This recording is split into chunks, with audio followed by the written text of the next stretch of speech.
verklaar ik thans de ronde-tafelconferentie geopend. Dan spreekt de voorzitter van de Republikeinse delegatie, minister-president Mohammed Hatta. 4 tahun lamanya rakyat kita timbal balik hidup dalam persengketaan dengan merasa dendam dalam hati. De heer Hatta zegt onder meer, laat ons thans na een strijd van 4 jaren een nieuwe geschiedenis aanvangen, gegrondvest op vrede en samenwerking. De volkeren van Indonesië en Nederland beide zullen er wel bij varen en het nageslacht zal ons dankbaar zijn. Bangsa Indonesia dan bangsa Belanda kedua-duanya akan memperoleh bahagianya. Anak cucu kita, angkatan kemudian akan berterima kasih pada kita. Moga-moga Tuhan Yang Maha Kuasa memberkati pekerjaan kita pada konferensi meja bundar ini. Sekianlah dan terima kasih.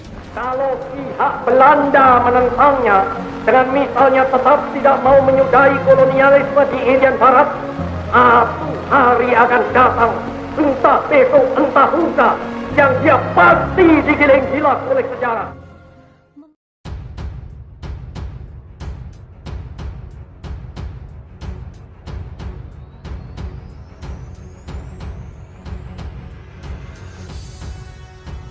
Uni Soviet mendukung gerakan anti-kolonialisme di Asia dan tertarik dengan misi Soekarno untuk membebaskan seluruh Hindia Timur dari pemerintahan kolonial Belanda. Dukungan terbuka dan bantuan persenjataan Moskow terhadap Jakarta memaksa Belanda untuk bernegosiasi di meja perundingan.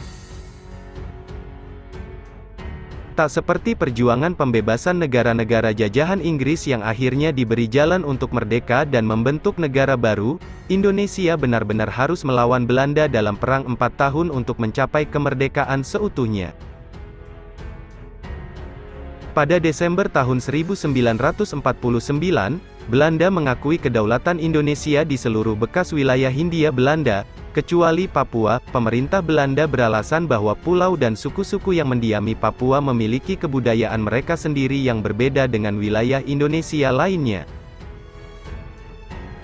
Presiden pertama Soekarno, yang memimpin gerakan kemerdekaan Indonesia, membuat misi pribadi untuk membebaskan wilayah yang saat itu disebut sebagai Irian Barat dari kekuasaan Belanda. Upaya Soekarno untuk membebaskan Irian Barat dimulai dengan melakukan negosiasi bilateral langsung dengan Belanda. Ketika langkah ini gagal, Indonesia kemudian mencoba untuk menggalang dukungan di Majelis Umum PBB. Namun, hal ini pun terbukti sia-sia. Pada tahun 1956, Presiden Soekarno, yang memiliki kecenderungan jiwa sosialis yang kuat, melakukan kunjungan pertamanya ke Moskow. Di Moskow, sang presiden pertama Republik Indonesia membahas sengketa negaranya dengan Belanda, yang kemudian disebut sebagai sengketa Irian Barat.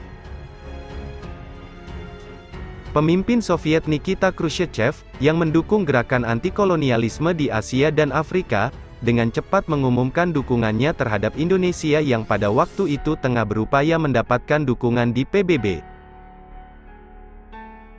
Konfrontasi antara Indonesia dan Belanda melibatkan kombinasi tekanan diplomatik, politik, dan ekonomi, serta kekuatan militer yang terbatas. Tahap akhir konfrontasi memaksa invasi militer berskala penuh, suatu rencana berisiko yang akan memaksa Amerika untuk campur tangan dan membantu sekutu NATO mereka. Meskipun dukungan Moskow terhadap Indonesia sangat jelas dan dinyatakan secara terbuka, pembicaraan antara Khrushchev dan Subandrio ini seharusnya bersifat rahasia. Namun, Sang Menlu, menurut memoar Khrushchev, mengungkapkan hasil pembicaraannya itu kepada Amerika, yang sama sekali tak ingin terjebak dalam krisis lain yang berpotensi menjadi perang dunia.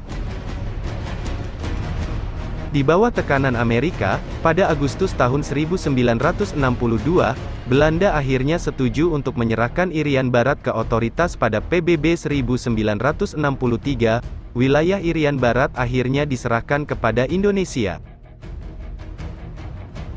Namun, Belanda mengembangkan sekelompok orang yang hendak menentang penggabungan wilayah Papua dengan Indonesia. Unsur-unsur ini kemudian membentuk gerakan separatis yang hingga kini masih aktif di Papua.